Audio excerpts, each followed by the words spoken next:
अस्सलामुअलैकुम, welcome back guys. आज की इस लेसन के अंदर हम देखने वाले हैं कि स्क्रीन पर लिखे हुए फ़िक्रात को हमने इंग्लिश में कैसे बोलना है। इस तरह के फ़िक्रात हम अक्सर अपनी डेली लाइफ के अंदर भी यूज़ करते रहते हैं। फ़िक्रात क्या है? अगर बारिश हो गई तो, अगर वो नाराज़ हो गई तो, अगर वो चला गया तो। इस तरह के फ़िक्रात को देखेंगे हम एक स्ट्रक्चर की मदद से, किस तरह के तमाम फ़िक्रात को हम इंग्लिश में कैसे बोल सकते हैं। ये है फर्स्ट टाइप के फ़िक्रात। सेकंड टाइप के फ़िक्रात हैं, उसे लगा कि वो उसकी सालगिरह पर शादी की पेशकश करेगा। उसे बिल्कुल अंदाज़ा नहीं था कि वो शादी की पेशकश करने वाला है। सेकंड टाइप के सेंटेंस है ये वाले। इनको हम देखेंगे कि हमने इंग्लिश में कैसे बोलना है। अभी लेसन को शुरू करने से पहले अगर अभी तक आपने चैनल को नहीं सब्सक्राइब किया तो चैनल को भी कर ले सब्सक्राइब, ताकि हर आने वाला लेसन आपको भी मिलता रहे और आप लगातार हमारे साथ इंग्लिश सीखते रहे। हेलो गाइस, हम शुरू कर रहे हैं स्पोकन इंग्लिश कोर्स, जिसके अंदर 1-to-1 क्लासेस हुआ करेंगी। फीमेल और किड्स के लिए फीमेल टीचर भी अवेलेबल है। जो भी आप में से ज्वाइन करना चाहता है वो दिए गए व्हाट्सएप नंबर पर मैसेज करके ज्वाइन कर सकता है। अब चलते हैं और आज के लेसन का आगाज करते हैं। सबसे पहले देख लेते हैं फर्स्ट टाइप के फिक्रात के लिए कॉन्सेप्ट। कॉन्सेप्ट क्या है? अगर ऐसा हो गया तो, अगर ऐसा हो गया तो। ये है हमारा फर्स्ट टाइप के फिक्रात का कॉन्सेप्ट। जब भी इस कॉन्सेप्ट के मुताबिक फिक्रात आया करेंगे तो उन्हें हमने इंग्लिश में कैसे बोलना है, उनके लिए हमारे पास है यहाँ पर ये स्ट्रक्चर क्या है? What if. उसके बाद आया करेगा सब्जेक्ट, फिर आया करेगी वर्ब की फर्स्ट फॉर्म, फिर वर्ब की फर्स्ट फॉर्म। अगर वर्ब थर्ड पर्सन सिंगुलर हुआ करेगा तो फिर हमने वर्ब के साथ एस या फिर ES का इजाफा किया करना है। और उसके बाद लास्ट पर आ जाया करेगा ऑब्जेक्ट, और ऑब्जेक्ट के बाद आ जाया करेगा क्वेश्चन मार्क। तो इस तरह हमारा ये सेंटेंस जो है ना, ये कंप्लीट हो जाया करेगा। नेक्स्ट चलते हैं और देखते हैं कि हमने इसके मुताबिक फिक्रात बनाने कैसे हैं, इसे यूज़ कैसे करना है। यहाँ पर है हमारे पास इसका पहला फिक्रा क्या है? अगर वो आ गई तो, अगर वो आ गई तो। सबसे पहले हमने स्ट्रक्चर में से लिख लिया व्हाट इफ। उसके बाद सब्जेक्ट क्या है? वो। अगर वो आ गई तो वो, फिर आ गया सब्जेक्ट हमारा शी। व्हाट इफ शी आ गई के लिए यूज़ करेंगे कम। यहाँ पे हमने लगाया कम। अब क्योंकि हमारा सब्जेक्ट जो है वो है थर्ड पर्सन सिंगुलर, तो इसलिए हमने कम के साथ एस का इजाफा कर दिया है। व्हाट इफ शी कम्स, अगर वो आ गई तो। इस तरह हमारा ये सेंटेंस हो गया है कंप्लीट। नेक्स्ट चलते हैं अगले सेंटेंस पर। अगला सेंटेंस है अगर बारिश हो गई तो। इसे कैसे इंग्लिश में बोलना है? सबसे पहले हमने लिख लेना है व्हाट इफ। अगर बारिश हो गई तो, सबसे पहले उसके लिए हमने लिख लिया स्ट्रक्चर में से व्हाट इफ, फिर आ गया सब्जेक्ट इट, और बारिश के लिए रेन के साथ हमने एस का इजाफा कर दिया है क्योंकि सब्जेक्ट आ रहा है third person singular. What if it rains, अगर बारिश हो गई तो। नेक्स्ट चलते हैं अगले सेंटेंस पर। अगला सेंटेंस है हमारा अगर वो चला गया तो। व्हाट इफ ही गोज, अगर वो चला गया तो। इस तरह हमारा ये भी सेंटेंस हो जाता है कंप्लीट।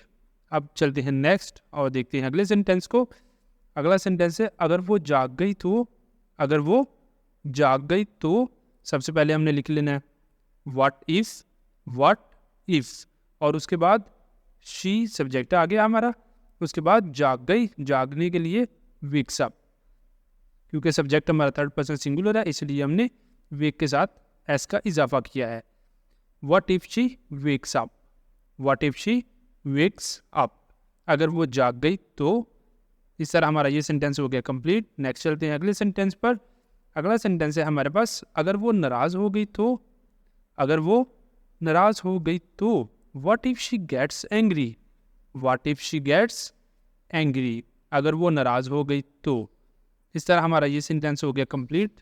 नेक्स्ट चलते हैं और अगला सेंटेंस देखते हैं। अगला सेंटेंस है यहाँ पर हमारे पास अगर उसने शादी की पेशकश कर दी तो। What if he pops the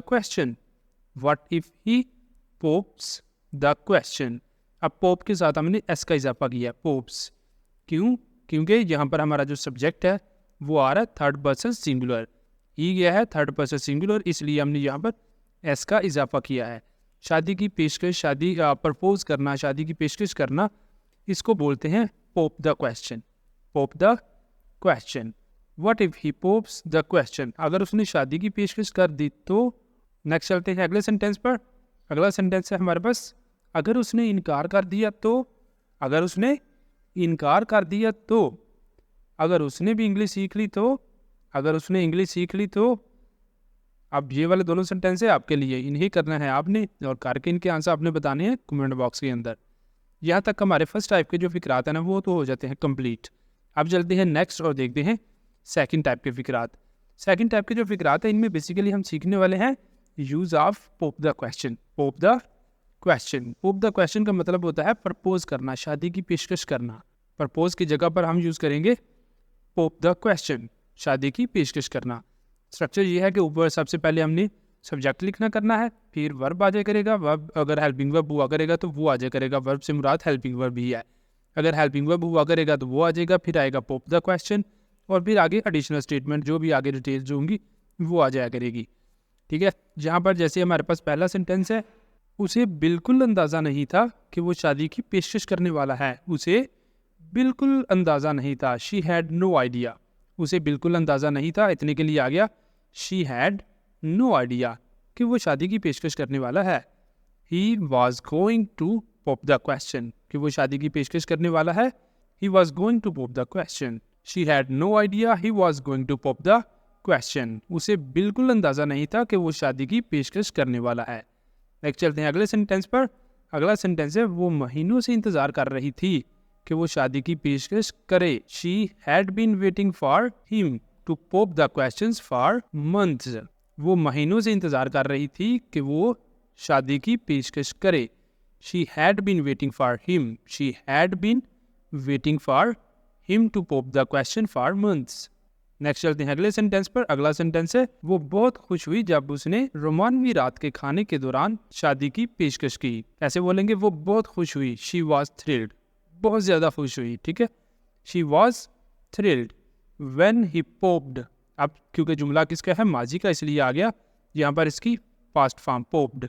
he popped the question during a romantic dinner. He was thrilled when he popped the question during a romantic dinner. इस तरह हमारा ये सेंटेंस हो गया है कंप्लीट। नेक्स्ट चलते हैं अगले सेंटेंस पर। अगला सेंटेंस है, कई साल डेटिंग के बाद आखिरकार उसने शादी की पेशकश की। कई साल डेटिंग के बाद आखिरकार उसने शादी की पेशकश की। After years of dating. After years of dating, कई साल डेटिंग के बाद उसने आखिरकार शादी की पेशकश की। He finally popped the question. He finally popped the question.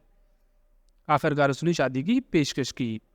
अब चलते हैं नेक्स्ट और देखते हैं अगले सेंटेंस को। अगला सेंटेंस है हमारे पास इसका, उसे लगा कि वो उसकी सालगिरह पर शादी की पेशकश करेगा। अब इसे कैसे बोलना है, उसे लगा। She thought. शी थॉट, यहाँ पर आप स्ट्रक्चर भी यूज कर सकते हैं। शी हैड अ हंच, उसे लगा। He would pope the question on her birthday. उसे लगा कि वो उसकी सालगिरह पर शादी की पेशकश करेगा। She thought he would pope the question on her birthday. इस तरह हमारा ये सेंटेंस हो गया कंप्लीट। नेक्स्ट चलते हैं अगले सेंटेंस पर।